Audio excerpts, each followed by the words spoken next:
Good morning, everyone. 6 minutes after the hour of 6 a.m. It's Tuesday, July 9th, 2019, 45 degrees outside. Shane Taubman, half man, half amazing, on the line with me from Vancouver, British Columbia. How you doing, man? I'm doing terrific in the sweater again in July. In July, you got your sweater on. All right. Well, yeah, crazy, 45 crazy. degrees here is no picnic either, but I know. here we are. We've been on the air less than 30 seconds. We're whining about the weather. Well, we're not supposed to whine anymore. Not supposed to whine anymore. Yeah. No, we live in the last best place on earth. Yeah, but I just woke up from a nice cuddly warm bed. Oh, yeah, okay. Well, I don't know. But anyway, looking at our weather, we got a 40% chances of showers and thunderstorms today, mostly before 3 o'clock. Patchy fog before 9 o'clock, so be careful coming in the morning. And otherwise, mostly sunny, high near 72 today, and that should be pretty nice. Mostly clear tonight with a low around 51, and no real rain in the forecast, Shane, so that's pretty good. Mm-hmm. Yeah, if we can get through today, there's about a 10% chance of a rain midday, but if we can get past that, then the next 2 days, Wednesday and Thursday, are rain-free, 82 and 84 respectively, 50s overnight lows.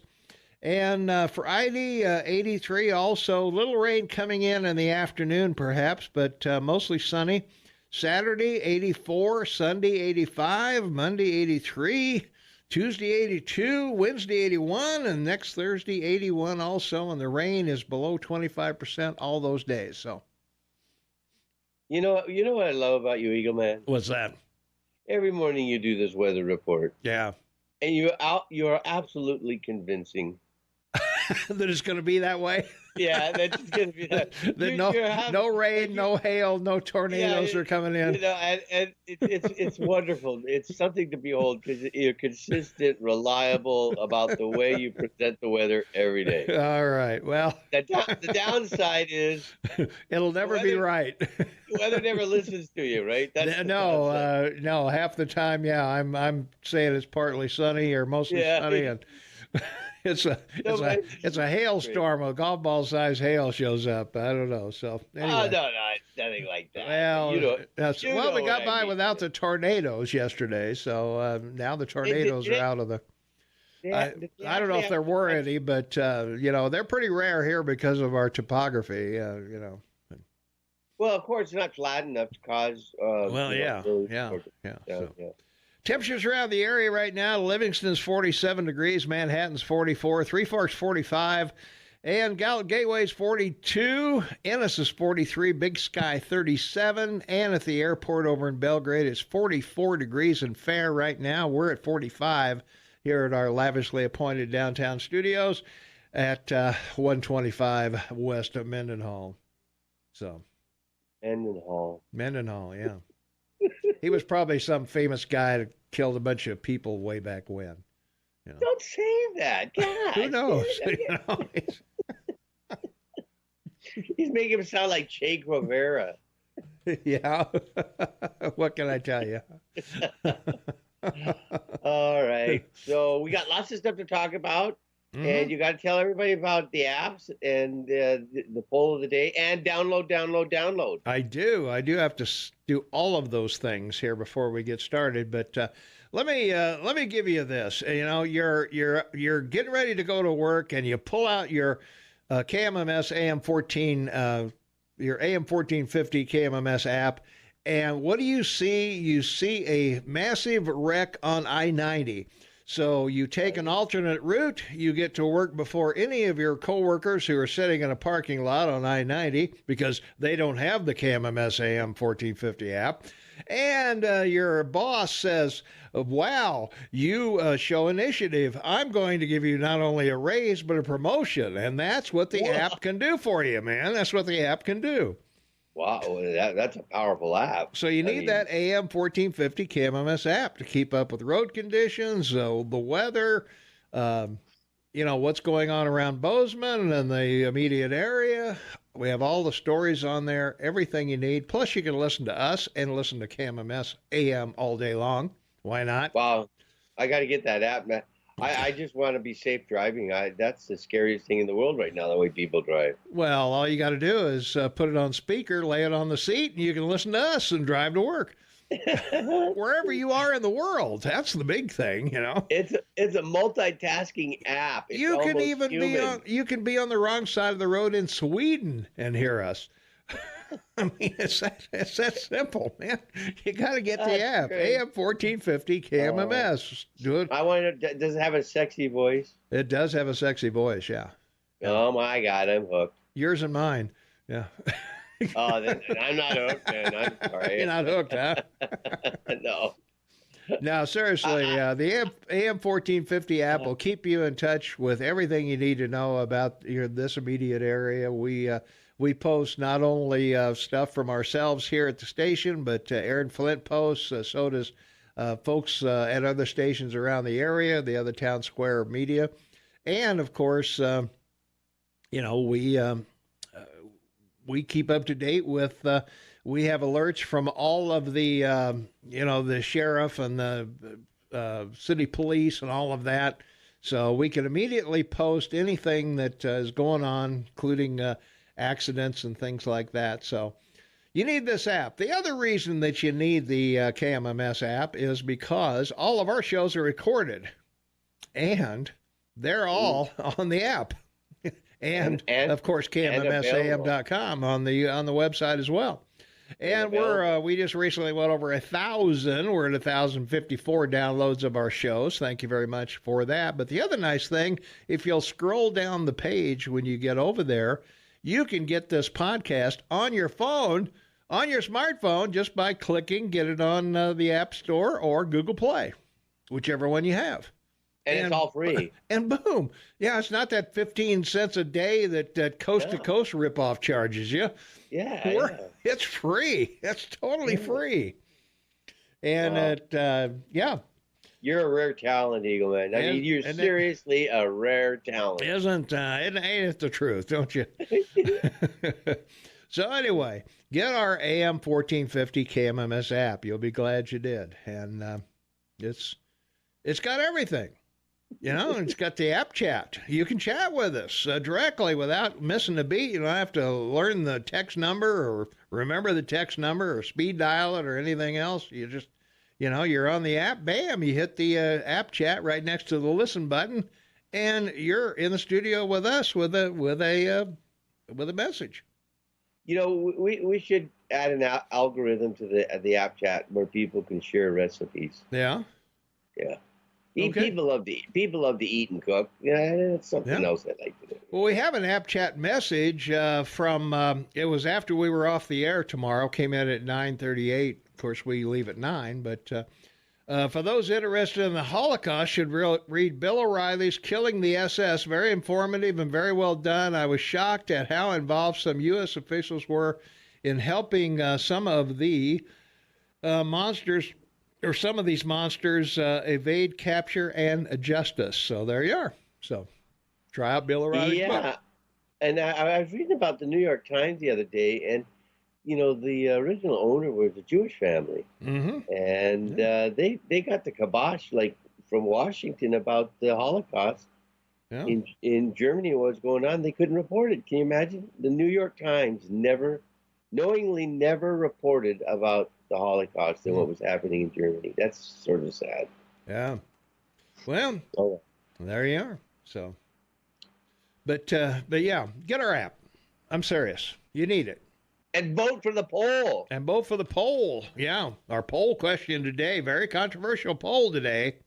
Would you vote for or against gay marriage? Would you vote for or against gay marriage? If you had the opportunity to vote on this, which way would you vote? And we'll give you some results later on after a few people have woken up and voted, and we'll see where we are. And so there you are. Okay. Well, I'm still waking up, and I got to do this day in history. So give me a break. Okay. Well.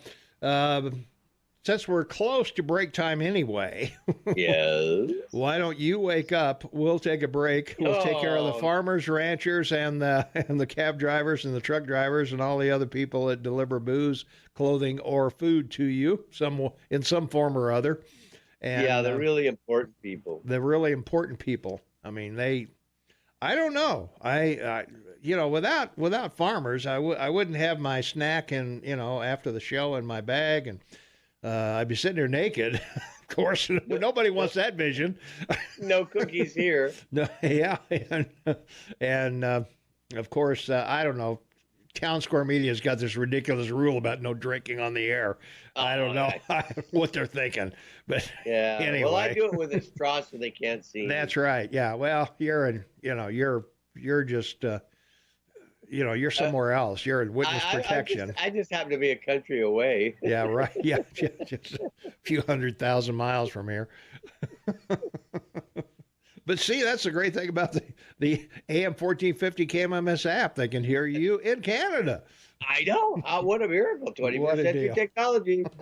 All right. We wasted enough time. Let's not keep our farmers and ranchers waiting any longer. Use the time appropriately, waiting for the ad. There you are. Here is Montana News and Ag. 22 minutes after the hour. It's Tuesday, July 9th, 2019, 46 degrees outside. We're coming up, Shane, going to a 70-something today, I think, or, well, close to it anyway. So. You mean you're going to get warmer? Well, we'll probably get warmer, yeah. If you had the AM 1450 KMMS app, you would know that from our text line, 478-8298, there is fog at the top of the Bozeman Pass and all through the canyon. So you need to be careful driving over the pass and down through the canyon there. So thank you very much. And hey, Tom, Swedes drive on the right just like us. Who cares?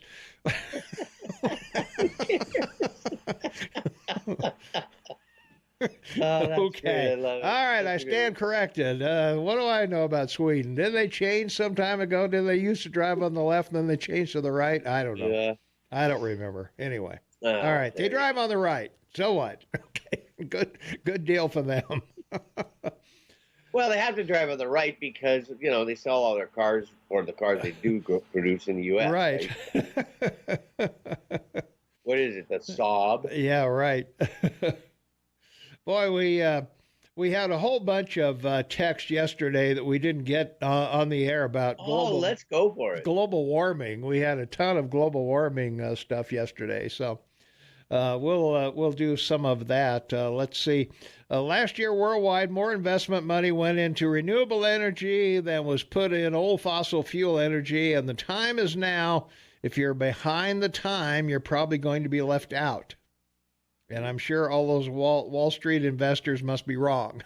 Well, they're not wrong. There's nothing wrong with investing in renewable energy. It's going to come sooner or later. It's just going to come in its own good time. That's all I've said. So yeah, it's it's a developing science. Yeah, God's promise to Noah: while the earth remains, seed time and harvest, cold and heat, and summer and winter, and day and night shall not cease.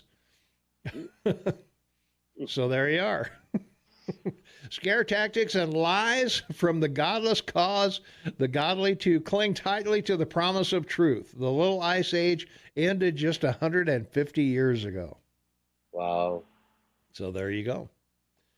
Let's see. Without CO2, there would be no plant life. When it's minus 40, I don't want to rely on solar energy, especially if it's been cloudy for a month. I'll take my natural gas furnace any day. Stop global whining. All right. Let's see.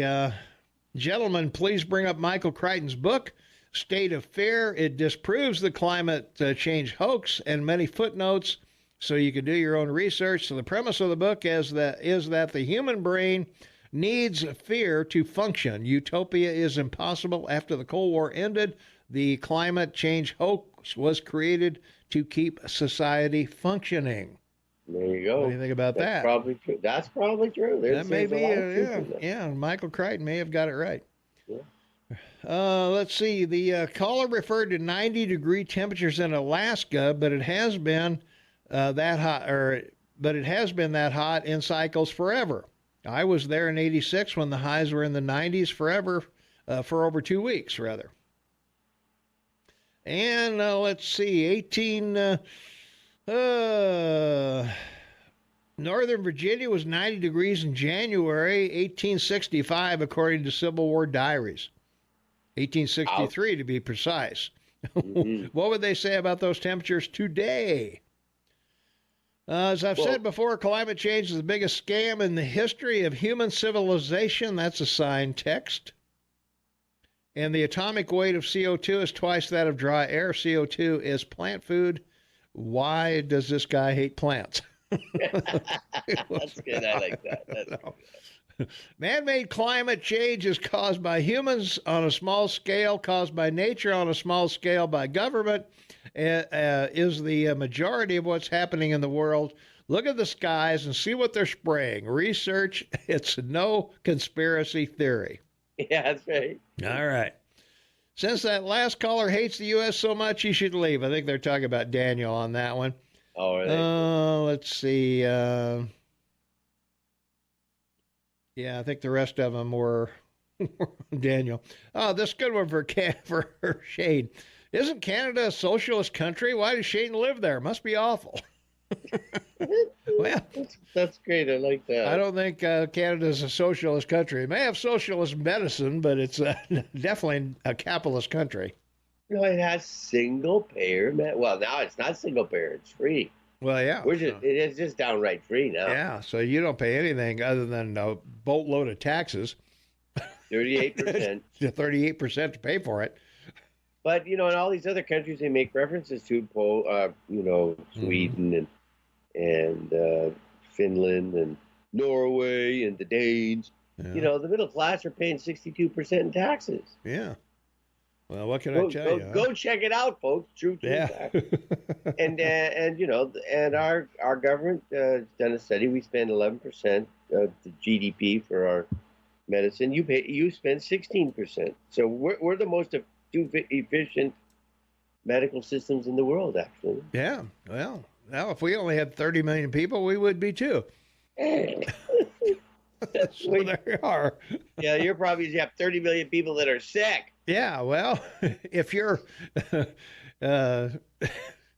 were 10 times bigger, you'd have 10 times more sick people. That's right. And you wouldn't be paying 38%. That's correct. You'd be paying a boatload more. That's right, too. All right, that wraps it up for this first hour. When we come back, we'll do the top things in history you need to know today. We'll do that when we come back. So hang on. Hey, don't forget, get the app. I'm teasing you a little bit, but really it's a great deal. The AM 1450 KMMS app. Keep you in touch with everything that's going on, weather, sports, everything. Anything you want to know is there. You got to get it.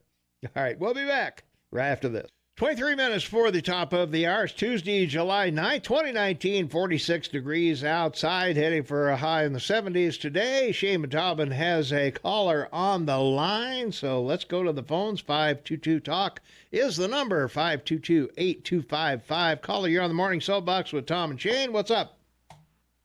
Well, I wanted to talk about climate change real quick. All right. I'm going to make this as quick as I can. Okay. 1,000 years ago, from 900 AD to 1300 AD, everything warmed up so much that all the swamps in England dried up and the mosquitoes were gone. People started living longer, had better crops, and everything was fine. Then in 1300, the little ice age started. Well, here we are, 1900 to 2300. We're probably going to have some climate fluctuations, whether we like it or not. This is the Earth doing it. We're not putting enough carbon dioxide into the air to cause this kind of problem. Okay. That was just natural stuff. That was quick and easy. Okay. Anyway, I could go into some other stuff to support my argument, but I'll let you go. All right. Thanks much. This is Montana Tom. I know who it is. I can tell by the voice. Yeah, I know my foghorn voice. All right, man. Thanks for the call. You bet. Appreciate it. Thanks for listening. All right. Let's see. We got to do some on this day in history stuff.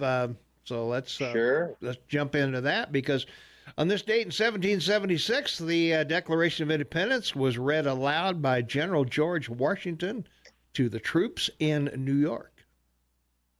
And that was important because a lot of the work that went on with getting the support across the colony was from printing. And it wasn't just newspapers, it was pamphlets, small books. And people of the day were learning to read and taking an interest not only in their life, their personal life, but, their professional life and government. So, it was very meaningful for the troops to hear the general, read to them. Yeah. On this date in 1816,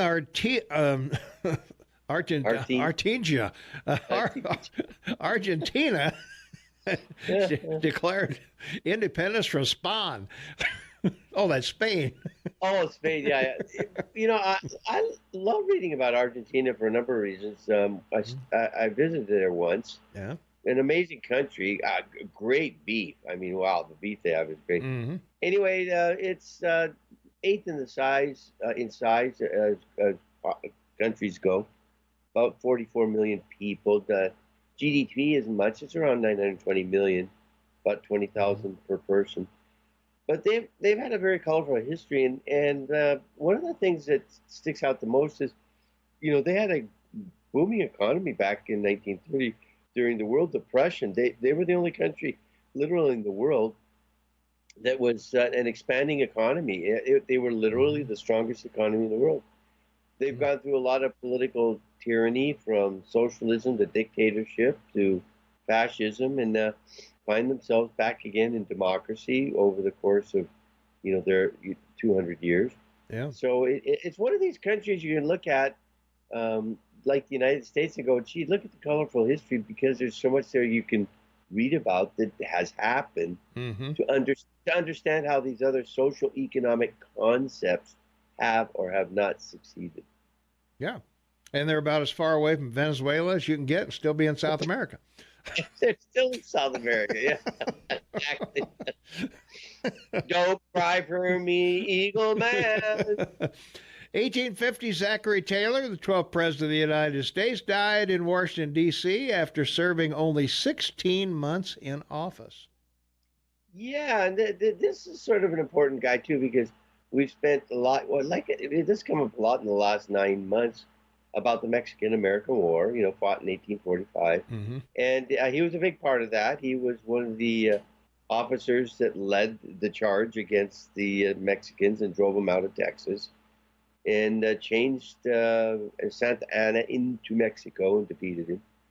And then, the Texans voted for independence and annexation, and James Polk, who followed him, annexed Texas. So bingo. They didn't even go through the process the other states did of becoming, part of the United States and having to become a state. They just joined up. There you are. All right, we got to take a quick break. When we come back, we'll tell you that in 1974, something happened to Earl Warren. We'll tell you what it is when we come back right after this. So stay tuned. 14 minutes after, or till the top of the hour, I guess I should say.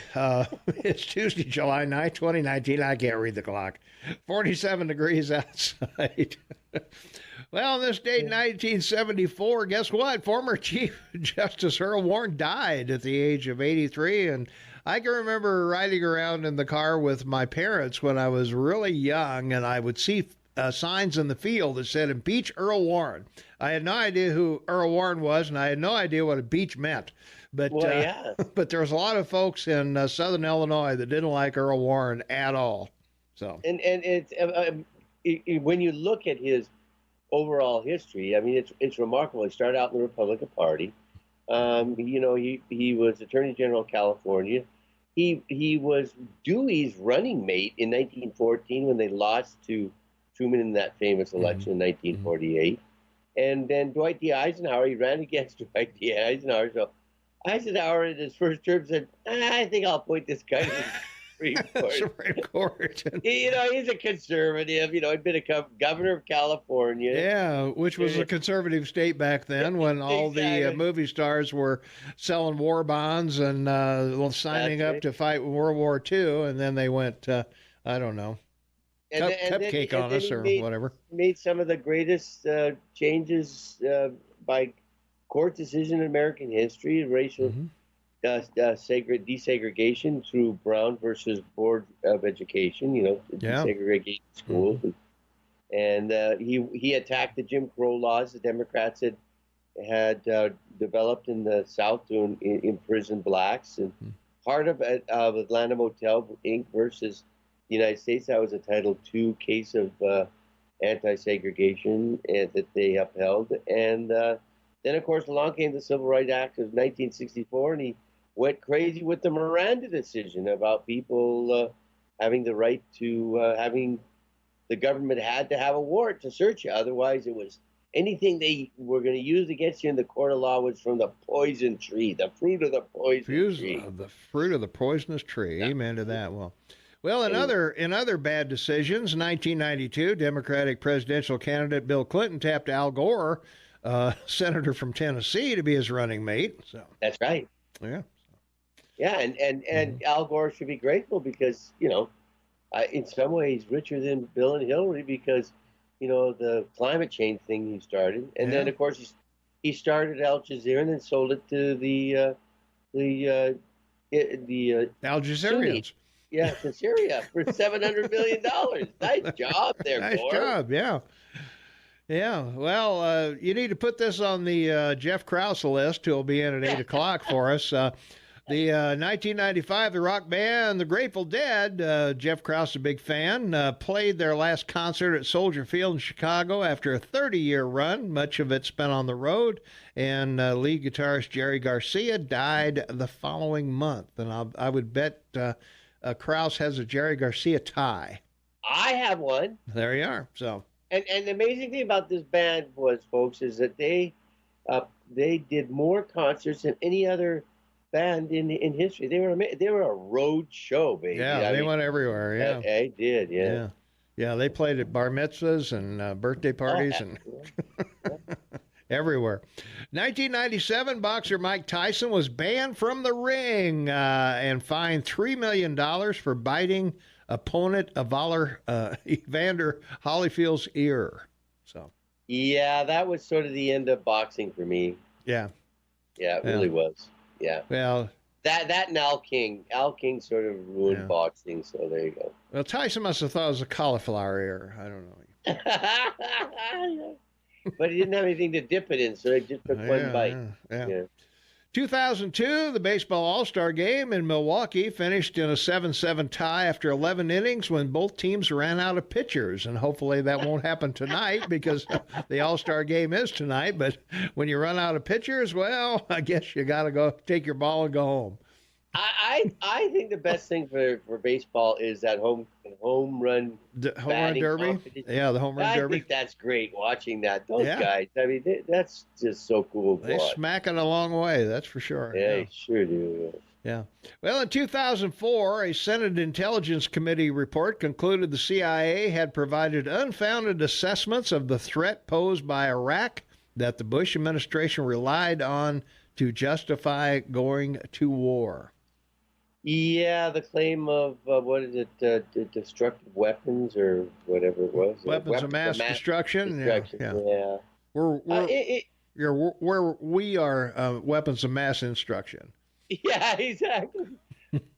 But it's with everything that's happened with Trump in the last year, it's caused people to sort of take a second look at all their intelligence agencies. And really, as we've talked about, when you look back historically, they haven't been too right. Yeah. They've missed a lot of stuff, and they've involved themselves in a lot of stuff they shouldn't have. Well, I'll agree with that. Yeah. Well, in 2011, South Sudan became the world's newest nation, officially breaking away from Sudan after 2 civil wars over 5 decades that had cost millions in lives. And the only reason we're talking about it is they found oil there. There we go. All right, we got to take a quick break. We'll be right back after this. 4 minutes before the top of the hour, Tuesday, July 9th. Your favorite day of the week. I know. You know how I feel about Tuesday, right? It's a useless day. There's no reason to have Tuesday at all. It's like a second Monday. It's not Wednesday hump day. There's no earthly reason on earth why a week should have a Tuesday in it at all. So that's right. And the name sounds like there's 2 days in one. I know. It sounds like Tuesday. There's 2 days today. It's worse. So it's, I don't know, man. It's really bad. So, yeah. It is bad, yeah. All right. Well, not too many birthdays today. We're talking about Thomas DeLay War, the one of the founders of the Virginia colony, I guess. Yes, born on this date, died at the age of 40. Thomas Davenport, American inventor, developed the successful electric motor. You would have think he would have, and I'm really dating myself here, you would think he invented the sofa, because that's what we called sofas were Davenports in the 30s and 40s, you know. That's right. I don't know why, but that was the word. Covered in leather, flat, and very uncomfortable. Very uncomfortable, yeah. Elias Howe invented the sewing machine, born on this date, died at the age of 48. And the only other one that sticks out to me was the Russian Comintern agent, Mikhail Borodin, I guess, whatever. Because the Comintern agent was an association of national communist parties founded in 1919, though its stated purpose was to, take over countries. Lenin started it. Yeah, he wanted to take over other countries besides the USSR. That's right. So Cominterns was the Communist International Association. And they were just called Comintern, so whatever. But they didn't interfere with your elections at all. No, they didn't. They didn't. No. Yeah, that was way before. Yeah. So. Yeah. So we don't have anybody else in here that's maybe Edward Heath was the British Prime Minister, 1970 to 74. That's a name people might remember. Born on this date, died at age of 89, I should say. So that should wrap that up. Pretty well. And right on time, as they say. Right on time. So, we come back. We got to talk about local stuff and 5 things you need to know. And then Jeff Krauss will be in here at 8 o'clock. So if you got questions about annexation or Winco or anything else, I don't know if he knows anything about any of those things, but we'll certainly find out. So, if you got anything that's on your Jeff Krauss Ask a List, get it together, and we'll be talking to Jeff at 8 o'clock this morning. And so up till then, we'll take a short break here. And, hey, don't forget, we are going to be live and in person July 26th at the Grand Tree, 6 p.m. So if you want to check us out, we are going to be there live, both of us, in person. So it could be good. Open to the public, free stuff. Come on down. Bring your own prizes. We'll give them away. Yeah, that's right. We'll re-gift them. That's right. Yeah. If you got anything you want to re-gift, bring it along. We'll give it away. We'll have a draw. Yeah, exactly. Maybe we'll have a drawing or a silent auction or something. Yeah. Proceeds go to, not us, but anyway. No. All right, we got to pay a couple of bills. We got the Montana State News. We got Fox News. We got Brooke Foster's back with the weather. So all is good with the world. So we'll keep it going right after this. And that's the wrong music for the 7 o'clock hour. Again, I can't read the clock. I don't know what the heck's going on. So don't worry about it, big guy. It's cool. Your music's all cool. Yeah, it's all cool. So, hey, from our app chat, our AM 1450 KMMS app, Cliff from Michigan. A couple of years ago, Michigan voted and decided marriage was between a man and a woman. Then the courts decided we couldn't decide for ourselves and overturned the decision. So that's from our app chat from Cliff in Michigan. Thanks, Cliff, for checking in. Thanks for having the app and proof positive there that you can listen to us anywhere. Because Cliff is in Michigan. And the courts did the same thing to Californians. The Californians voted against it. They did. And on one of those ballots, and their Supreme Court, their state Supreme Court overturned it. Yeah. See, you people can't do this. Who do you think you are? Yeah. Well, right now, our poll of the day is: would you vote for or against gay marriage if you had the opportunity to vote on that topic? Would you vote for or against it? Right now, 68% say no, marriage is between a man and a woman. 18% say I don't really care either way. And 12% say yes, this is 2019. So that's right. So there you are. So get over and vote in our poll of the day at KMMSAM.com or on your smartphone at AM 1450 KMMS on your smartphone app. KMMS app. Yeah.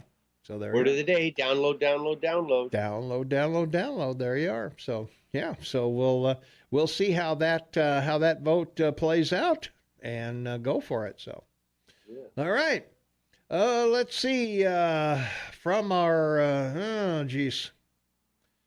I lost my news. Oh, your local news. Yeah, this is great. I can't wait for it. Can't wait for the local news. Hey, I can't wait to hear what you have to say about the $20 million new medical clinic. Oh, well. Another $20 million. Boy, you guys, you know what? I'll tell you, for a small town, Bozeman, they're always spending money. I'll tell you. We are always spending money. That's for sure. But, a couple things before we get to that, that one. And we'll talk to Jeff about that as well. The World Cup. America won. Cool. Yeah, American women. Yep. And they have accepted a invitation from Nancy Pelosi and Chuck Schumer to visit them. And not the White House, of course. There's no effing way they're going to the White House, according to them anyway. So of course not. So there you are. Yeah. So, well, kudos to them anyway. Good job. Well done. So politics aside, and politics shouldn't be in sports anyway. So no, anyway, but that's a whole nother deal. But anyway, it is a whole nother discussion. Yep. On the other side of the coin, the winner of the home run derby gets $1 million for that. Really? Yeah. Wow. I'm impressed. He's donating 5% to the Wounded Warriors and another 5% to another charity. And he's a conservative, and he is very, very appreciative of the opportunity he has been given in the United States of effing America. So there you are. Where everybody in the world wants to come. That's right. Yep. They're climbing fences to get here to be in cages. Yeah, exactly. Well, in other news, more Yellowstone Club booze was seized, Shane. Oh, my God. I know. They had multiple bottles of liquor that was stored in Belgrade at the Yellowstone Jet Center. And so they've already paid a $370,000 fine. And now they're going to have to either claim this alcohol or request a hearing for it.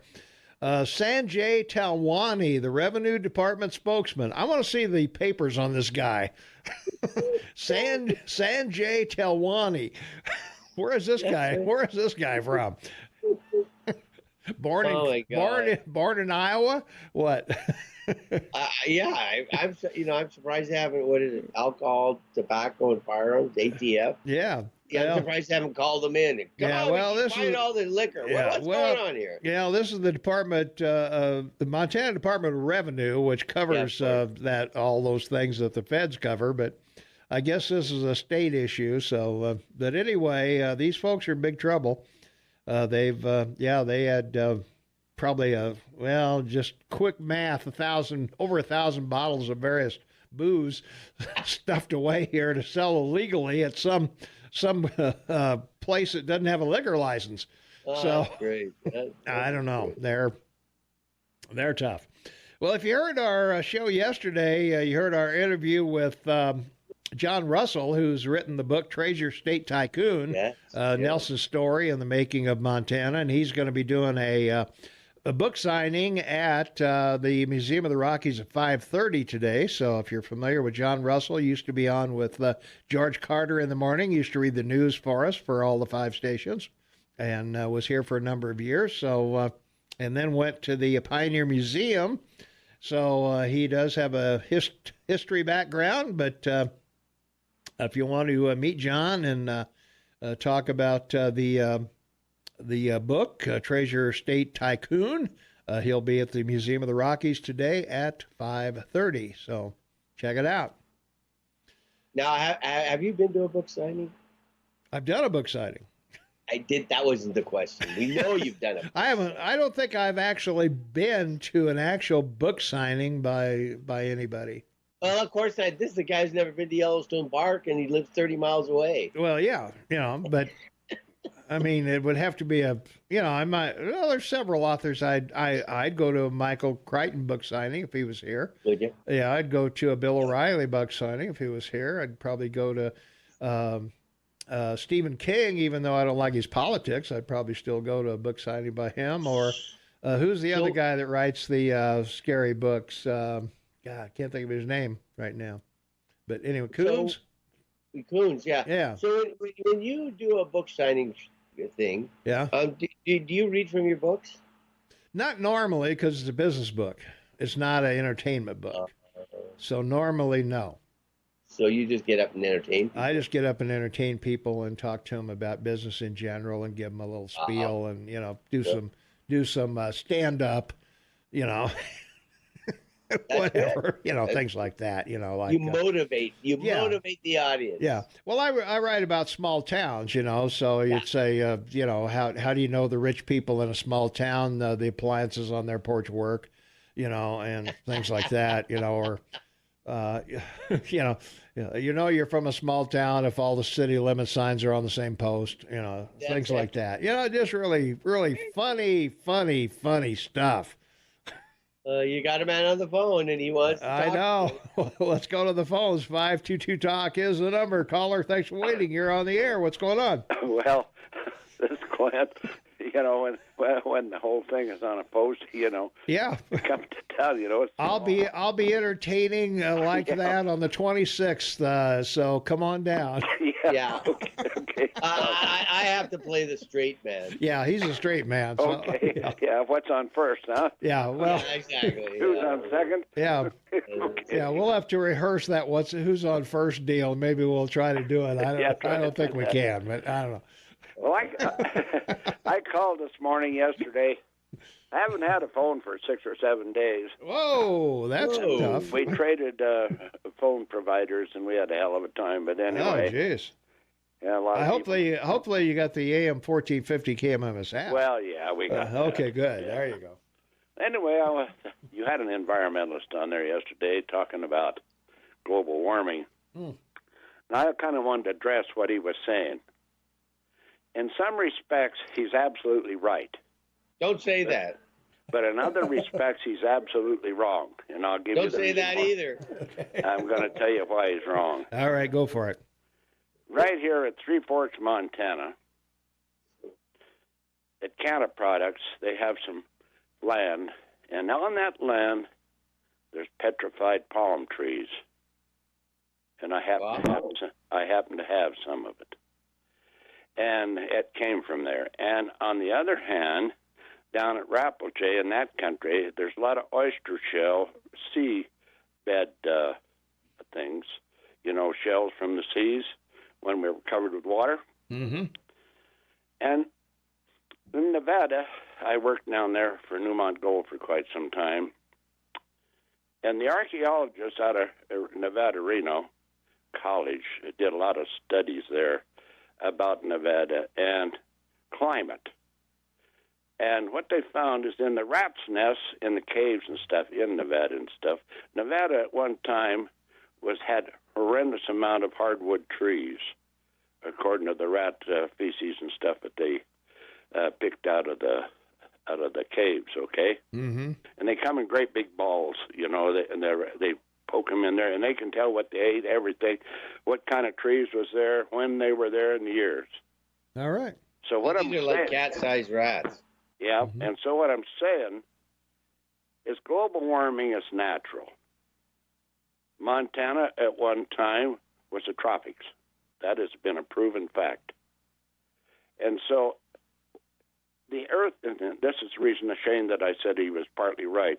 The Earth changes. The Earth changes.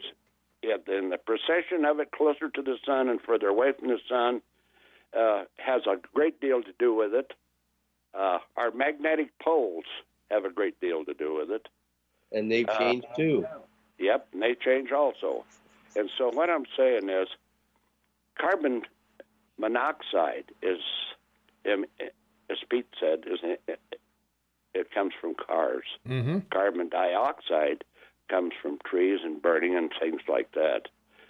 And it is a helpful thing of the earth, but you and I and Shane and all of us hate like hell to breathe all this smoke all the time. But it's good. And every fall. Yeah, and it's good to some degree. Not the burning of our trees. I don't think it's good as all, but some of it's natural, some of it's man-made burning and stuff like that. And you know, and so the environmental debate to me is a moot point. It's mute because the earth itself does the changing. We could be here for 50 billion years and never change the way this earth rotates. We could be here in the oxygen content, but there's nothing that we can do to change it. But there is one thing that we could change. In the oceans, now this I know for a fact, in the oceans, and especially the Pacific, there's an island out there of plastic. Oh, yeah. That's as big as Texas. Now, if the environmental community is really worried about this earth, quit filing suits against the Forest Service, quit filing suits against every little mine that wants to start up, and take their money and their time and clean up the ocean. If they want to do something, and I'll applaud them if they do that. But it's when they come on here and tell me that the automobile and humankind is changing, is making global warming, they're crazier than hell. And I'll tell them to their face, and I'm doing it right now. The thing is, as long as we've been on this earth, the earth itself, the planet itself, the trees, the grass, and everything changes to some degree. And if you study it, and I'm kind of a well-educated man, and I'm talking to these folks. I can't talk too good anymore, but I'm talking to these folks out there, these environmentalists, and I'll challenge any of them to debate me on any of this here, because we have more scientists that's against global warming than there is. Well, they're not going to debate you, Clint. They're going to insult you. Well, that'd be all right. I don't care. I can take an insult, you know. The thing is they feed it so full of crap. We have Bozeman here. It's full of environmental people with money, lots of money. And they're changing everything. They're changing our way of life. And it's unnecessary. There you go. I gotta go, Clint. Okay, well, I just wanted to say that about the environmental community. Yeah, no problem. Okay, thanks, Ben. All right, see you later. All right. Got to take a quick break. Right back. 23 minutes after the hour. It is Tuesday, July 9th, 2019, 49 degrees outside. Let's go to our text line, 478-8298. The world according to Clint. Shane? There you are. Let's see. Put Clint on a 90-second timer. Get on, get the point, and hang up. Nobody cares for the lecture, Clint. Well, Shane and I will decide who talks and for how long. It's our show for as long as it is. So, and that will clean up our text line for the moment. Let's see. From our app chat line, Tom, the list of authors that you just named that you would get a book signing from is exemplary. It's identical to my list. Kudos, sir. So there you are. Wow. There you are. So that from our app chat on our smartphone at KMMS 1450, AM 1450 KMMS. So get the app, and there you go. So absolutely. All right. Absolutely. That was very good, Tom. Yeah, I thought it was extraordinary, quite honestly. So anyway, back to some of our local news in the area. We've got another bar owner that's in trouble, of course, who we've talked about before. Owners of a bar at Bridger Bowl ski area pleaded not guilty to overserving alcohol to a man who later killed another driver and himself in a head-on collision while driving back to Bozeman. So the owners of the Grizzly Ridge Station charged with unlawful sale of alcoholic beverage, a misdemeanor. They appeared in Gallatin County Court recently, and Gallatin County prosecutors alleged the bar served alcohol to the folks despite his slurred speech, sloppy check writing, and staggering through the bar on that day. So I don't know. All at once? What was the problem? What's the problem of serving him? I mean, I don't understand. You know, he was upright, wasn't he? I mean, if you can stand upright, you ought to be able to drive. Yeah, well, Sure, yeah. Well, anyway. Yeah. Well, when someone orders a drink, it gives you $20. It says keep the change. yeah, right. You tend to keep the change. That's right. Yeah. Well, he was driving toward Bozeman on Bridger Canyon Road on December 8th when his truck left the lane on a curve and hit a truck driven by another lady. And according to court documents, he and the lady died at the scene. So police said in court documents they found 2 empty beer cans behind the passenger seat, empty six-pack rings, ski boots, and ski poles.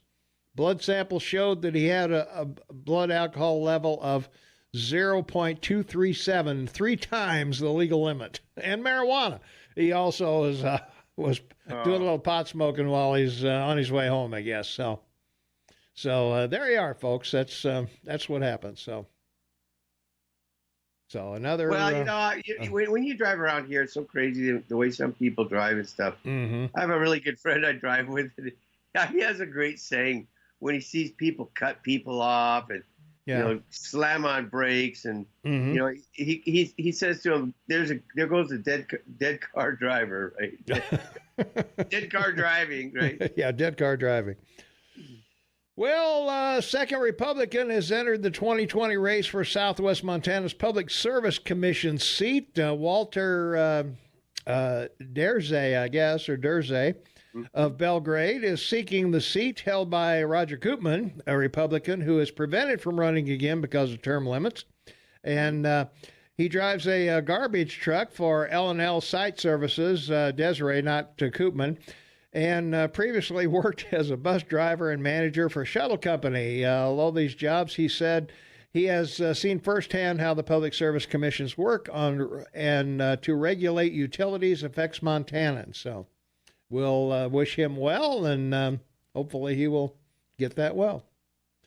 From our text line, 478-8298, laughing about a fatal collision. You guys are classy. Well, we're not laughing about the collision. We're laughing about the serving of the person when he was absolutely shouldn't have been. And yes, so exactly. that's, yeah. Well, it's a tragedy, unfortunately, but, well, the bar is at fault, or should be at fault. That's right. It's one of those situations you look at and you just you don't quite understand how it could happen. Like, it's so bizarre. Yeah. Well, there's a certain thing that, bar owners have, there is dram shop rules and whatever. So, you're responsible if you overserve somebody. And that's what happened in this case. So there we go. So let's see what's going on over in Belgrade. Let's go over there. We've got wasting disease found in 3 more deer in northwestern Montana. That's going on. And end-of-life care audit being planned. This is in Butte. Montana plans an audit of operations in a wing of the state psychiatric hospital after the Montana Standard reported concerns the hospital is not equipped to care for patients with dementia, and some are not receiving adequate end-of-life care. So Governor Steve Bullock called for the independent review, but noted the courts commit some dementia patients to the Montana State Hospital, and the state has no option but to treat them. So we'll see. That's an unfortunate situation. My mother had Alzheimer's, just a horrible disease. It's really terrible. It's very, very sad. All right, we've got to go, and we've got Jeff Krauss coming up at 8 o'clock. When we come back, guess what? 5 things you need to know. Ding, ding. Like it or not. We'll be right back. All right, it is 23 minutes for the top of the hour. It's Tuesday, July 9th, 2019. Shaman Taubman on the line with me from Vancouver. And let's see, from our text line, please tell Clint the term he butchered is moot and not mute. We show our education by the use of our language, a signed quote. So I don't remember what he said there as far as moot or mute, but that's okay. So, all right. All views are welcome here, as we say. And the phone caller is one of them. Is one of them. Yes, he is. All right, let's go to the phones. 522-TALK is the number. Caller, thanks for waiting. You are on with Tom and Shane. What's up? Well, I got a little comment to make here. This is all kind of relates to what do you do when you're retired? Well, I've been listening to your program for quite a while, and I've been making notes on how many times do you say, I don't know, or there you go. There you go. I don't know. The record. What's my record? The record for you is 53 times in 2 hours. Wow. That's right. All right. But today, I don't know. I'm winning, huh? 7 times in the first hour. All right. You must have not had your coffee or something. Apparently not, yeah. Well, no wonder they don't want me for this show. Well, no, I enjoy it. Hey, I'm also working on and laughing after everything I say and all that. Yeah. I can't catch up on all of those, Well, that's true. Yeah. Yeah. Well, anyway, I enjoy your program. Well, I thank you, and thanks for keeping track of me. It's a good thing the Canadian is taking care of you. That's true. Otherwise, boy, this show would suck. All right, I'll let you go. Have a good time. All right. Hey, thanks a lot. No, I know I've got bad habits. Whenever I do the show afterwards, we put it up online. I hear how bad I am.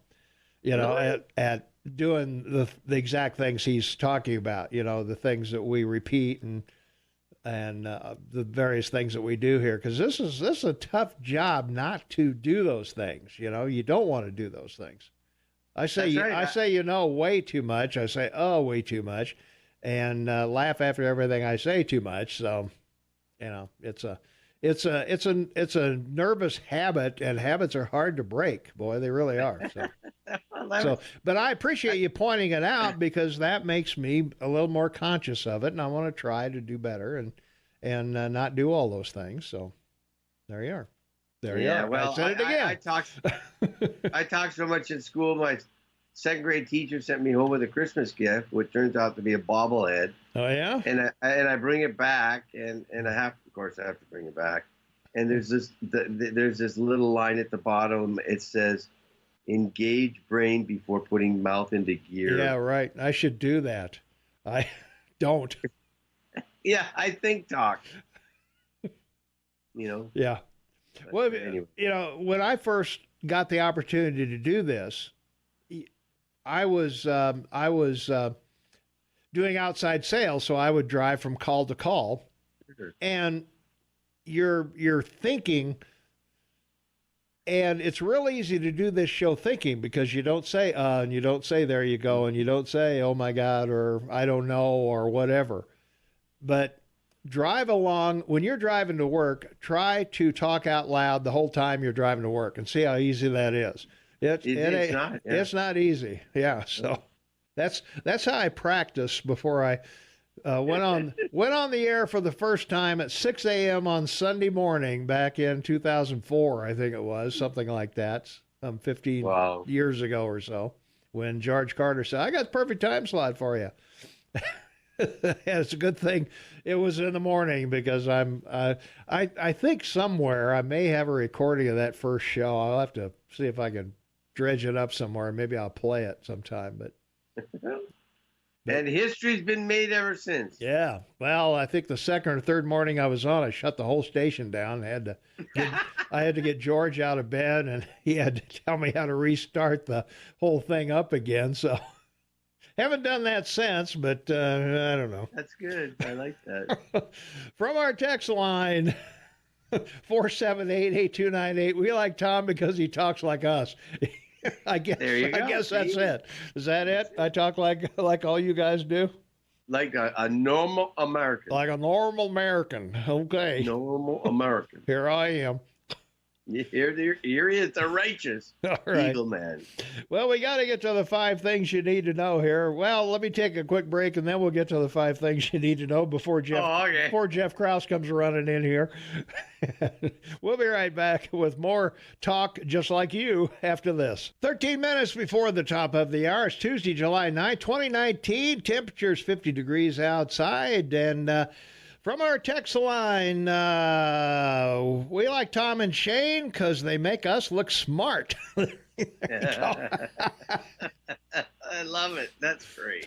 I would submit that it's a sign of thoughtful intelligence to admit that I don't know rather than spouting an ill-informed opinion, and there you go makes a great catchphrase. Certainly better than talent on loan from God. Okay? Tom, I am retired and have never felt the need to count how many times you say certain things. We like the show. There you go. Well, we appreciate that. I just said there you go again. I don't know. I don't know. I was going to make a promise. I wasn't going to say there you go or I don't know for the next 15 minutes, and I've already broken that. So I think that's forgivable. I don't think you think so? Yeah. All right. From this moment on, I'm not going to say those 3 words or any of the other things. So you're not okay. No, I'm not going to say. So now I get to remind you when you do. Yeah, I've got to. I'll say something else. I'll say Air Tools. That's one of the brand names that's here on the podium or something. That's a good one. Next Gen is our program thing, so I'll say that. I'll say that instead. I'll say Air Tools or Next Gen instead of there you go. Well, you could just go ta-da. I could go ta-da, yeah. All right, from our 5 things you need to know, well, that controversial extradition bill in Hong Kong is dead. They're not going to send Hong Kong folks to China for trial any longer, so the protests worked, I guess. Under the bill, people arrested in Hong Kong would have faced the possibility of being extradited to mainland China, since British rule ended and Hong Kong was returned to China in 1997. There has been a one country, two systems policy with Hong Kong having its own justice system, and China courts ruled by the Communist Party. Protesters said they were concerned by the creeping influence of Beijing and took to the streets for several protests. And last week, a group of demonstrators stormed the Legislative Council and held control of the building for several hours, destroying paintings and smashing glass doors. So good for them that they're out of there. At least they're not going. At least they're not going to China for exactly. You know. I don't know. Well, which is worse, a Turkish prison or a Chinese prison? Ooh, boy, I don't know. Hard to believe, huh? Yeah. I don't know. Both of them are bad. Anyway, Hong Kong is sort of like a free zone, and it's more or less like Taiwan. Yeah. And China, of course, wants Taiwan back. But the point is that, the people of Hong Kong are very prosperous, and they actually were the doorway to China for this change that happened in the last 30 years. So smart move on the fascist Communist Party, because, the bad press was really hurting them. Well, Jeffrey Epstein pleaded not guilty to sex trafficking on Monday following his arrest over the weekend. Federal agents arrested Epstein, a convicted sex offender, at a New Jersey airport on Saturday evening and raided his Manhattan home an hour later. He was charged with sex trafficking and sex trafficking conspiracy as prosecutors allege he sexually exploited dozens of underage girls in his Upper West Side, East Side apartment and Palm Beach home. Prosecutors also said on Monday that the FBI discovered nude photographs of what appeared to be underage girls at his home, and he served 13 months in Florida under a heavily criticized 2008 plea that was designed and signed by current Labor Secretary Alex Acosta, then the Attorney General in Miami, and he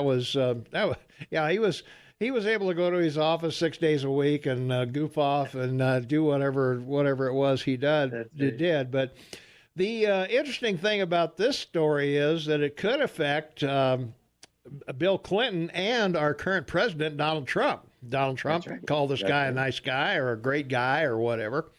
And there were several what they call Lolita flights of planes in the air that Bill Clinton supposedly was on, and possibly Donald Trump was on as well with underage girls. So I think a lot of people will forgive Stormy Daniels, but I'm not sure if they will forgive underage girls if it turns out that Trump was on one of these flights. That could really be a can of worms that he does not need at this time. Yeah, that's right. I mean, for Trump, it's politically bad. Mm-hmm. And for Clinton, it's, potentially he could be indicted because, Mm-hmm. Well, sure. That's statutory rape and whatever, consensual or not, depending on, I guess it depends on what state you're flying over, huh? Oh, gosh, yes. I don't know. Oh, yeah, of course. I said I don't know again. There you go. I don't know. I hate that. All right. No, you don't have to hate it. But the interesting thing about it is how this has now come about, right? Yeah. That's what's really interesting. Yeah. Got to take a break. Be right back. 4 minutes for the top of the hour. It's Tuesday, July 9th, 2019, 51 degrees outside. From our text line, when you let a sex offender off the hook, you get a cabinet gig. Only hire the best people. Epstein was accused of trafficking children for sex, Acosta, and allowed him to negotiate an extremely lenient agreement that was kept secret from his victims, denying him the opportunity to affect the prosecutorial process. And I'd agree fully with all that. So there you go. He was, he's a bad guy, no question.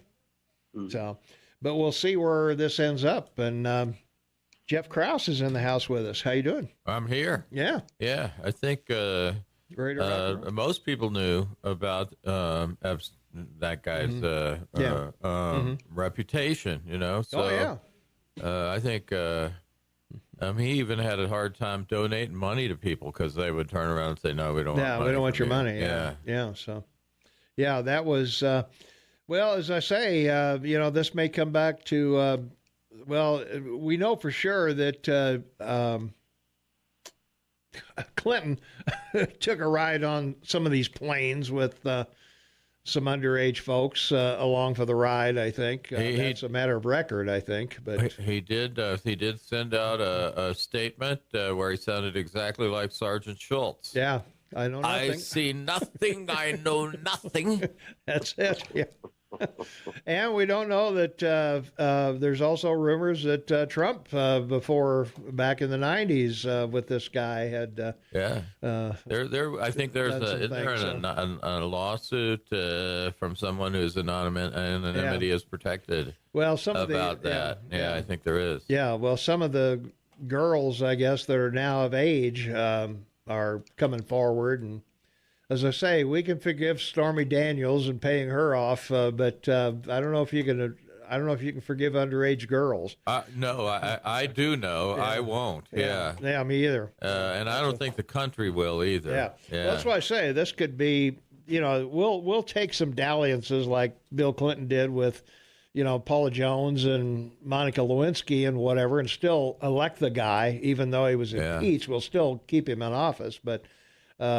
I think most everybody would draw the line at underage deals. So everybody would, and I think that today the Monica Lewinsky scandal would be very differently approach. You'd be in the Me Too movement, I think, there. So yeah, Well, I still don't think a Democratic Senate would have.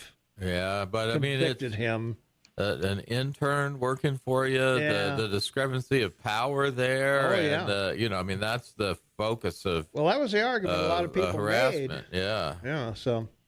How do you tell the president of the United States anything? Yeah. Right? Well, we'll find out where this lands, won't we? That's a new one. Well, I'll start saying where this lands. Where this lands, and there you go. There you go. All right, I gotta go before I get myself in more trouble here. Dig. That's right. Jeff Krauss is going to join us after the break at the top of the hour, so stay tuned for that. And he'll take some of the pressure off, and he'll do all the other stuff. Welcome back, everyone. It is 6 minutes after the hour of 8 o'clock. Shane Matobin. Where are you, Shane? Where am I? Yeah. I'm in the loop. How come I'm getting you so clear on Skype? Because I'm in the basement of my refurnished son-in-law's home. Ah, so he must have Wi-Fi. He's got Wi-Fi, baby. Usually we have to put Shane on the phone when he goes up to Cantaloupe. Isn't he bicycling? Yeah, so he has power. You know, he's got bicycle and a little generator there. And... Yeah, he's sitting in a recliner. Looks like all three of us could fit in it. Yeah, I've gone from the Stone Age to the New Age. All right. Jeff Krauss is in the house with us, three-time mayor of Bozeman and current city commissioner. And well, what's up with what have you been doing now? Well, there was no meeting last night. Somehow you guys are goofing off. We are not going to meet. I don't think we're meeting the 23rd or the 31st either. So there's a bunch of times we're not meeting. Yeah. I'm not sure what that's all about. I guess we didn't have anything to do last night. And I would say that, hey, we didn't do anything bad, so it's probably a step up. Well, that's a good thing, I guess. What you're suggesting is they didn't have any money to spend. It's sort of like when Congress is deadlocked. Isn't that the best of all worlds, right? When they just, I was stuck in neutral. I was going to say, if you're not meeting, you can't do any damage. Yeah. That's a good thing, I guess. So. Yeah. Well, some things I guess that we may need to revisit. Is there a Jeff list first? Yeah. Is there a Jeff list? Yes, there is. Where is it? Oh, I have it written down. The first one was Jeff's here. What do you? He lost it in the sofa cushions or whatever. You got to wait till he's not here to do it, or what? No. I wait patiently. I just wait. Okay. Patiently. Well, what's the Jeff list? What we got on the Jeff list? Because street lights. Street lights. The street lights are too bright. Street lights are too bright. Too tall, too bright, too frequent. Mm-hmm. The wrong color. Weren't these put in under the 2017 street light? Wherever that came from. Whatever you guys approved? I don't think, we may have approved it on consent or something. There was no discussion. Really? I thought you guys it's a little bit. I thought you guys spent an hour discussing stuff, an hour each. Well, yeah, we should. No, there's always a huge list of consent items that we don't discuss at all. That's right. We can't pull them off the agenda, but I think no one expected that we wouldn't copy what we have now, right? What we had in the past. Right, yeah. Right, which made for a nice dark town. And instead we are, I was driving up 93 this last week, and the street lights were the same as the ones they have on Durston, and the speed limit's 60 miles an hour, so. Right, yeah. And it's a major, it's an interstate, US 93, and that's way overkill to someone going 30 miles an hour, 25. Mm-hmm. And it's all tied in. Some of it's tied into speed limits. Some of it's tied into this idea that we stumbled across 20 years ago that said people have to live right on the, if it's good enough for Wilson, then it's good enough for any street in town. And so you have people living on Durston or Oak or the busy streets, and that's fine. I think that's great, but you got to recognize now that those streets are like Wilson. What's the speed limit on Wilson? It's 25, carries 20,000 cars a day. Yep. What are the light situation? Those very short lights that are full cutoff, but fairly bright, but they're very short. Are they talking about replacing those lights on Wilson? Oh, no. You'll get a fight about that. No, when we talked about replacing them, the whole neighborhood came unglued about it, and justifiably so, right? I believe so. Those are cool lights for the neighborhood they're in. They didn't want to look like the west side of town where the engineers have run amok. No, they and so street lights, supposedly they're tied into road speed, but I just think I talked about US 93. You can drive out Main Street where it turns into Huffine Lane. No street lights there. Speed limit's 45 miles an hour. Right. All over town, the entire south side of town, the speed limit's 25, and the street lights are frequent and few. Drive down South 3rd, south of Keggy, right? Those kinds of streets. The brand new Graff Street is built. Speed limit is 25. And yet everywhere else we're content to say, well, you got to live there, but we're going to design it as a commuter street. And I think that's where we broke down, right? We broke down when we said we want people to live all along it. They can't have fences, blah blah blah. There's all kinds of restrictions on what you can do. Yeah. And then we treated them like they were 191. So. We're going to have to revisit that whole situation. And part of the solution, by the way, is just not to have streetlights taller than the arm of a stoplight, right? Yeah. Nobody's going to run into that unless they have the dump bucket up on their truck. Right. Yeah. They're not going to run into one of those, so they're tall enough. But they're a good 20 feet taller than that. They're as tall as the ones on US 193, or they're as tall as the ones out at the on-ramp of the interstate, where the speed limit's 80. Isn't a taller pole more costly than a short pole? It is, but you can do fewer of them because you can make the light brighter. You can spread it out. Yeah, and then the other thing we didn't do is we didn't shield it. So parallel to the road, you want it to spread out as far as you can, and with LED lights, you can actually make them directional so they spread out in an oval, right? Or a rectangle, if you will, but it's more like an oval. Yeah, you want them on the road and the sidewalk both. And that's it. Yeah, you don't want them on the top of the house, and that you've said people have to live there. Yeah. And then you shine the light in their bedroom, and on the top of their house, there is no public need to shine bright LED streetlights into people's second-story bedrooms. We don't have a public need for that. No, we don't. Let's take some phone calls. 522-TALK is the number, 522-8255. Caller, you're on the air with Jeff Krauss. What's up? Good morning, Jeff, and the rest of you. This is Jack calling. Hey, Jack. I appreciate the discussion on lighting around town. And since I've been living here over the last 25 years, I noticed that there's one intersection which really needs street lights or more lighting, and that's the intersection with Oak and North 7. And you've got on both sides, you've got motels and you've got restaurants on both sides, and the pathway or pedestrian paths to go across those streets, it's just not great at night. I think there's only one, maybe two street lights to illuminate that intersection. And I haven't walked across the crosswalks myself.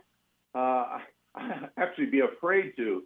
But coming up there and looking at people that do that in the evening time or when the light is much dimmer, there's not much help from streetlights there. Yeah, I've seen that several places around town, and I go through that intersection all the time, so I'll look at it when it's dark and see what it looks like there. I appreciate that. The actual answer to that is that LEDs allow a more directional light. So you could actually, one of the street lights you could hang, and by the way, there are no residences around that. so you don't have to worry about that as a significant. It's right off the interstate, for example.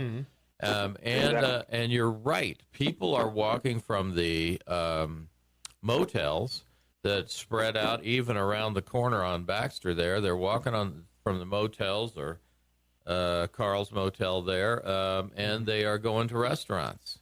And so there's a lot of back and forth. They're even walking, halfway down 7th to go to Midtown Tavern or whatever. So, there's a lot of pedestrian traffic, therefore, as poorly designed as that intersection is. Well, and you go just a little bit north, and you got that convoluted going into Grand Tree cross traffic with Holiday Inn coming from the west or the north, I guess, or north and west. That's another bad one. That is a tough thing to do, and I don't know of anything to do. A roundabout. You need a roundabout there. And I don't believe that would work because it comes out right there. It's too close to the intersection that we're talking about. You just have a huge one. You just have one that includes the Grand Tree and the Holiday Inn and the Santa Fe Reds and Famous Dave's, and it's done. It's a done deal. The only thing I could ever think of is, no, thanks for that tip. I'll take a look at it. It is a very dangerous intersection for pedestrians. Yeah.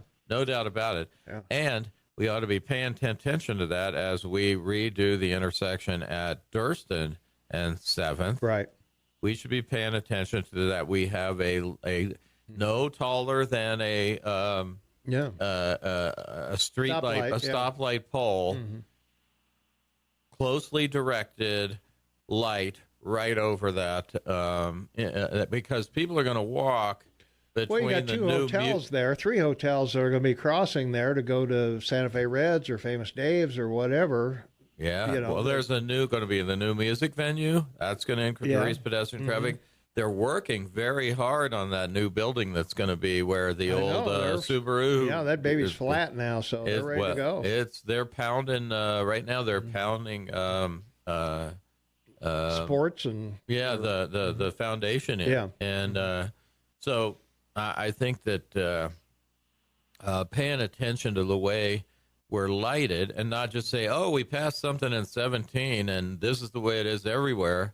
And what bothered me about the article was our chief engineer saying, well, we're going to go back and see if the old part of town doesn't need brightening up.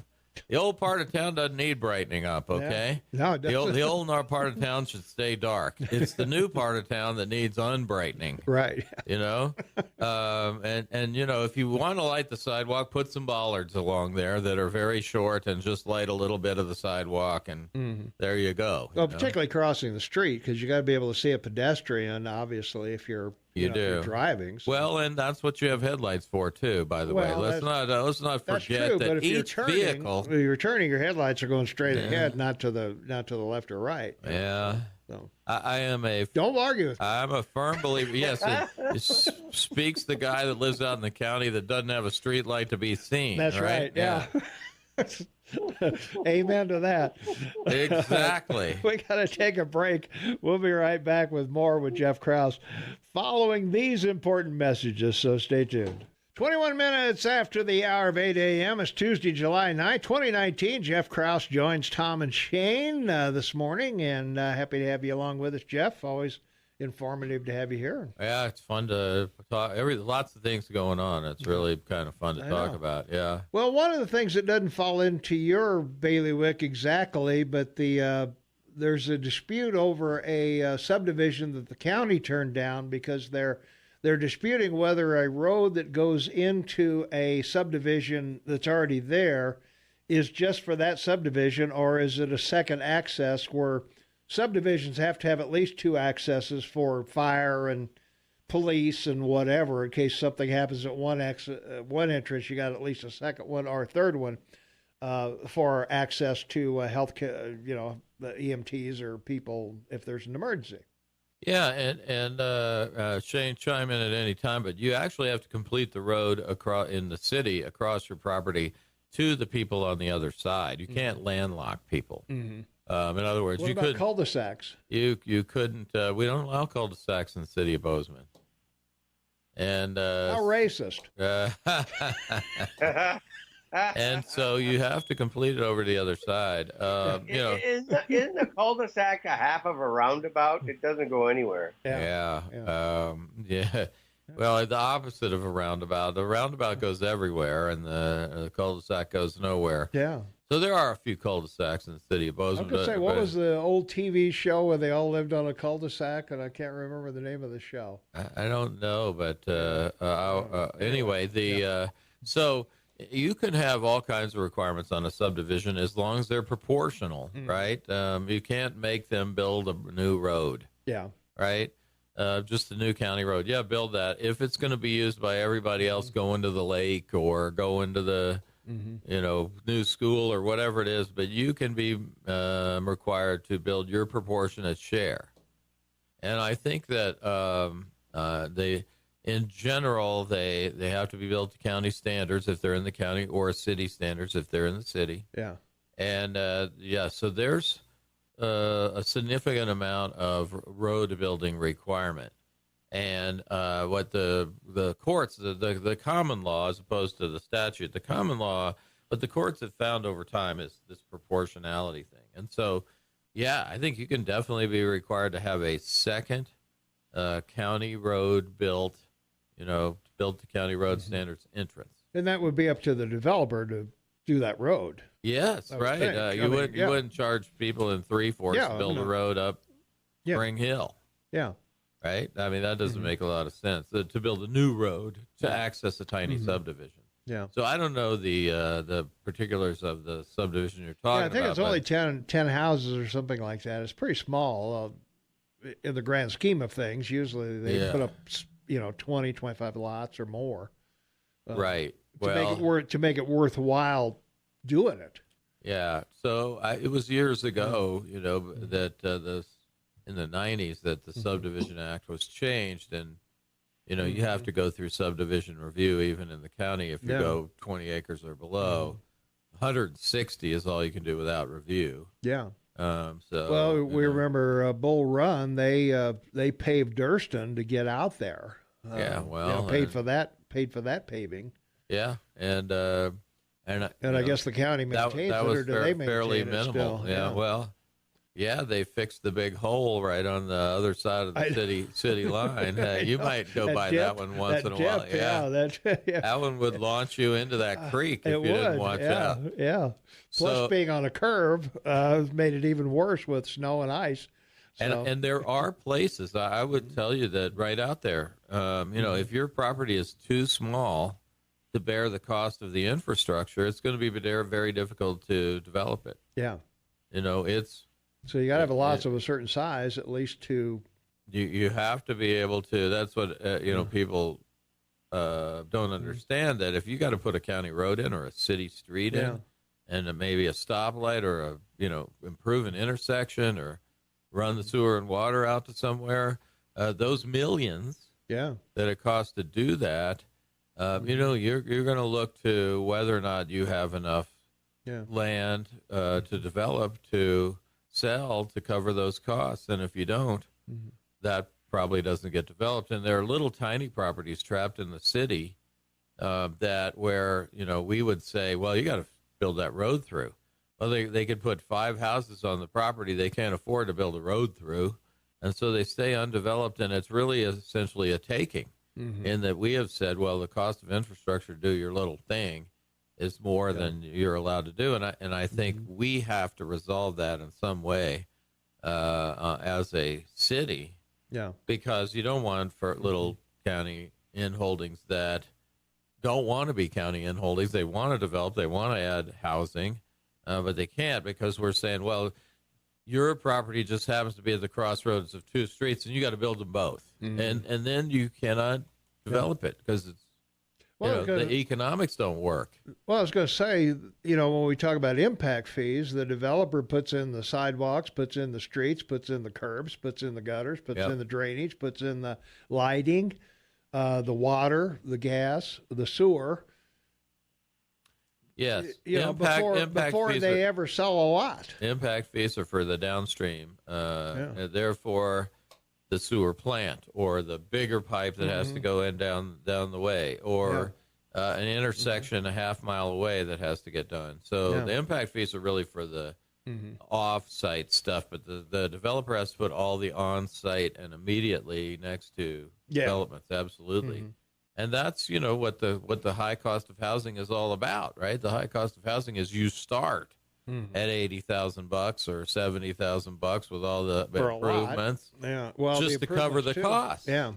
Right? Plus the lot. Yeah, plus the cost of the land, and then you're in the $150,000 range when you add a little profit in there, and that can't build much of a house to get under the affordability limit on a $150,000 lot. Nope, you can't. Let's go to the phones. 522-TALK is the number. Caller, you on the air. What's going on?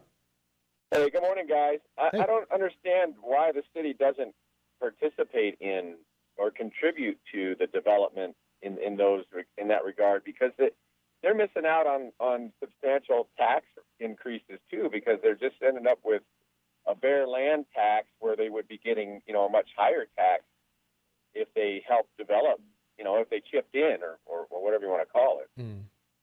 Yes, well, and I consider that a little bit. For me, it's all about the landowner who can't develop, because we've said, well, you got to do all this stuff, and essentially it amounts to a taking. Because there is a right to development. We call them development rights, and you can trade them and you can transfer them, and so there is such a thing as a right to develop your property and a right to use your property, and we've sort of ruled that out with some of these infrastructure requirements. That is a problem that needs to get solved as we infill around town. And you're right. It would add some increased tax base. But I think the main reason has to do with these trapped properties and what we're going to do about it, because we have an interest as the city to complete those intersections or those roads so we can get around town better. Yeah. No, absolutely. And I just don't understand why the city's so, taking such a hard line on that and not willing to, that's how they work sometimes. Well, you elect, the city elects a lot of people who say growth's got to pay for itself. Never mind that we never paid for ourselves when we moved here or got here either. There you go. Arrived I said here. there you go again. I can't believe I said there you go. All right, got to go. 23 minutes before the top of the hour. It's Tuesday, July 9th, 2019, 53 degrees outside. Shane and Tallman on the line. Jeff Krauss in the house. Tom Eagleoff, your morning mayor. Unelected mayor, but still appointed nonetheless. Appointed. I'm a temporary mayor, at least temporarily. Mayor of the airwaves. Yeah, it's nice now that we've gotten out of the polar vortex and I can walk down to get myself a Subway sandwich once in a while. Yeah. I love me a Subway sandwich. Right? Got to do that, yeah. And I also love that little clip that you guys play all the time with, what's his name, talking about Jussie Smollett or whatever. Oh, yeah. Jesse. He loves him a Subway sandwich, yeah. Never let go of that Subway sandwich while he was... 2 o'clock in the morning, 40 degrees below zero. Yeah, and now, of course, it's nice. You got to wear your rain jacket, obviously. Yeah. And it's beginning to look like the summer without summer here. Yeah, I know. A little bit. Yeah. You can recall in the 90s. No wasp. We don't have any wasp yet. In the 90s, we had one. Early to mid-90s, we had one where it snowed early in August. And remember a friend of mine was visiting from Seattle, and my son and her son built a snowman in the front yard in August. In August, all right. There you go. That's for all those listening who just moved here and who think it's going to be summer very soon now. Yeah. Don't hold your breath. It's going to be winter very soon now. I was going to say, summer is Tuesday. Yeah, it is. Yeah, don't blink. Exactly. Well, from our app chat line, if you don't know what our app chat line is, that is the line on your smartphone. It's right next to the listen button. You can just app us directly. And when one can't debate the topic with facts, the delivery is nitpicked to death. Yeah. Okay. Yeah, that's what happens. Yeah. And from our text line, go ahead, Jane. What? I said, there you go. Yeah, there you go. From our text line, the old Bear Canyon Trailer Park land is up for sale. What a beautiful and cheap place to live. Wish someone would do it again. Well, you can't put a trailer park in because you got to have 24 wide streets and curbs and sidewalks and gutters and sewer and gas and water and lighting. So I believe that's the camping one, right? Isn't that the one for the campground? Mm-hmm. So that might be a little different, but yes, a campground, other than the Walmart parking lot, would be great around here, wouldn't it? Imagine if you get on the US. What about the Kmart place? That seems like an ideal place to park campers. Look, I don't own it, so. Whenever someone says, so you can rent it? How come the city doesn't put something in there? Well, because the city doesn't own it. Yeah, right. And that's the answer. And nor do we develop properties, nor do we we have speculated in real estate, but we don't. We try not to do that. And so I would say that out on the Mandeville farm property would be a really nice place to have a big one of those big, really nice ones. They got two in Billings. They got the old KOA and then the new one that's like the old KOA. They're right next to each other. You can go down there, take your RV, park there, and go into Billings, and you're in the city, and yet you're not in the city. Will the city allow that in the city or not?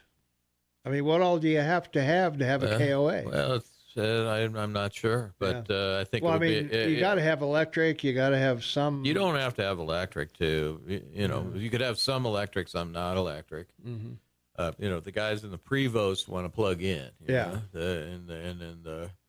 the big ones, want to plug in, but just get on 90 and see everybody driving by on their way to a campground, right? And when it gets to be 11 o'clock at night, they're looking for a place to park, and an alternative to Walmart would be excellent. Yeah. From our text line, 478-8298, when's Bullock going to reimburse us? What the hell is the Attorney General doing? So I guess for his girlfriend and going to the concerts and all of the things that he's up against there. So, and apparently he's got enough money. He's going to be in the debate, Shane. Now that Smellwell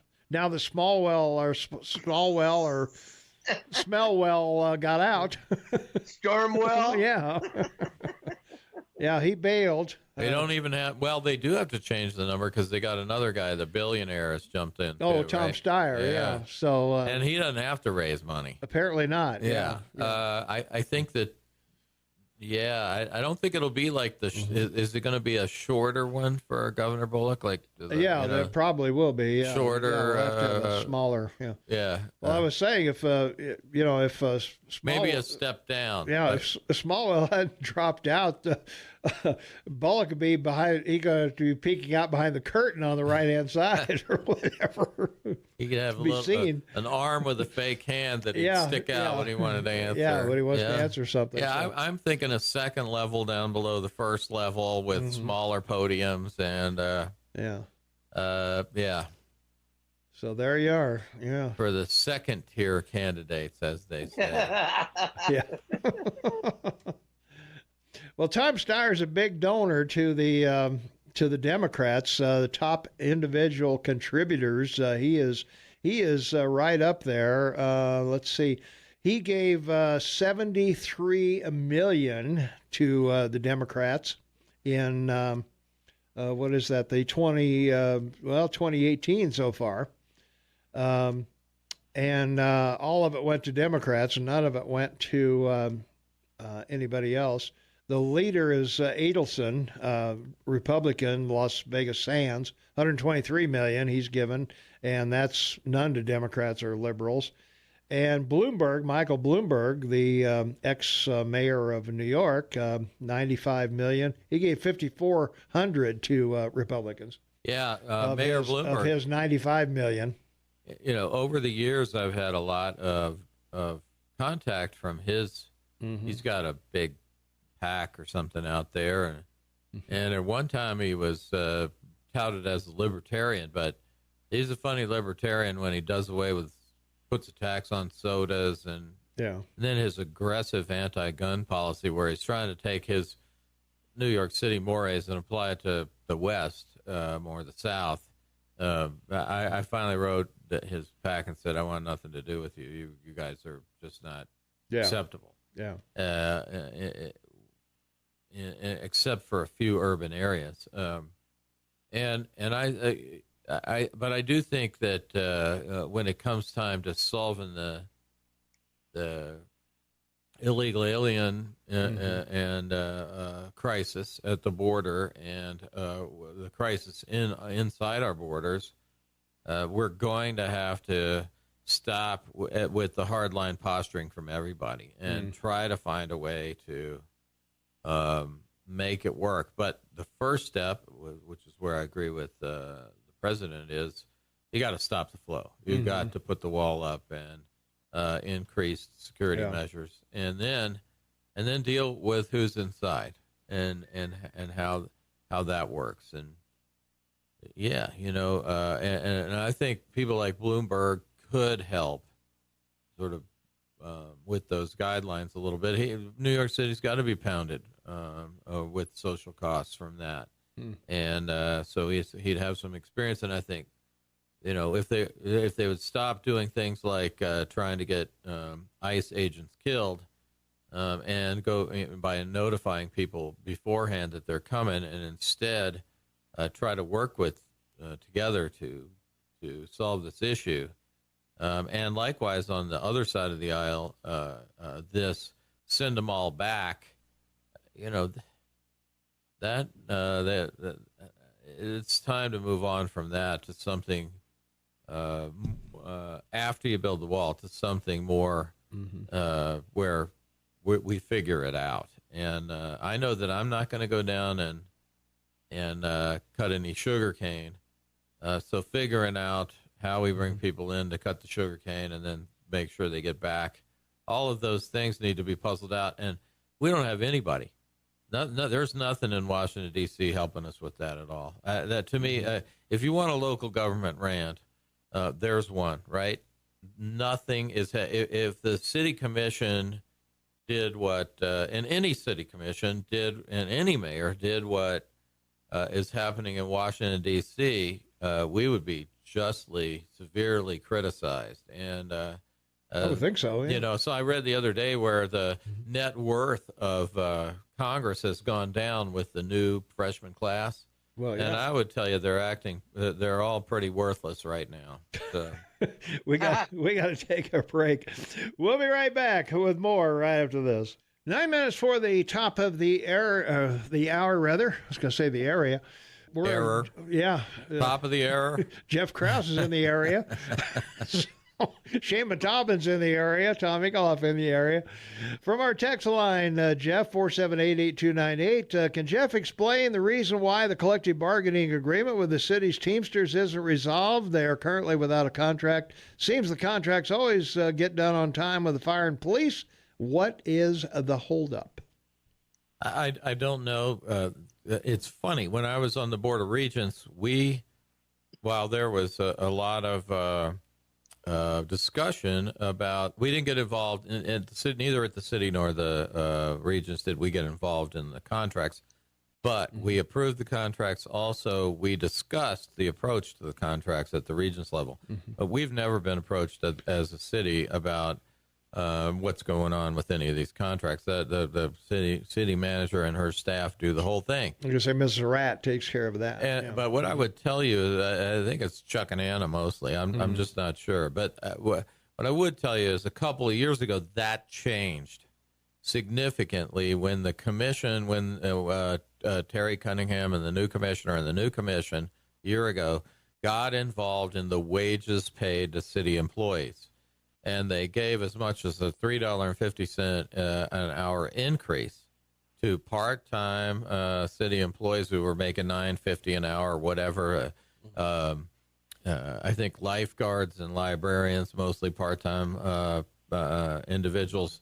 And so they gave them a raise to like $13 an hour. Well, $3.50 increase at the bottom should echo all the way through. So now you have, if you're starting at $14.90, you want to raise, and you look and see someone who works part time and doesn't get called out, and that it's called compression. By the way, it's called compression. It's a term that every HR person knows, and so now as a result of city commission action, there is severe compression within Teamsters, and I think Montana Public Employees. I think they represent. Yeah, I'm not sure. When they're seeing that kind of increase, they want that increase too. Well, and I think they got a case, right? They do have a case. They do have a case for it. And so, and we've got a couple of commissioners who are fiercely advocating for $15 an hour for everyone. Mm-hmm. Well, whatever that increase is, mm-hmm. Whoever's making 20 is going to want 25. 25, that's right. And we haven't been told what the cost of doing that was. We haven't had that discussion and what has happened over time, right? We hear a whole lot about how teachers can't live here, or firemen can't live here, teachers and firemen can live here. Yeah. Who can't live here is that Teamster that's starting at $14.90 an hour. They cannot buy a house or afford to live in Bozeman. And so the giant crocodile tears from the city commission about affordability ends with what we pay our starting salaries. I mean, it just stops right there, except for except for when we want to grandstand about a minimum wage, and then we're all about grandstanding. What we ought to be doing is, if we're going to get involved in salary discussions as a city commission, then let's get involved with them. Let's talk compression. Let's talk a wage so that our full-time employees who are taking care of the streets and the water and sewer and all of the rest are making a wage where they can live in town. And then, but if you're going to, and I say that, I want to qualify that with, since we've dived in at the lower end already. Right. If we'd have just said, we're not going to be involved in this, and, what you pay part-time high school kids to be lifeguards is what you pay them, what you analyze the market. And, it's not like we haven't given big raises to the professionals who are at the top of the ladder. All right. And I got to take a quick break here. We're getting behind here. I got to do the Rush update. So here's Rush.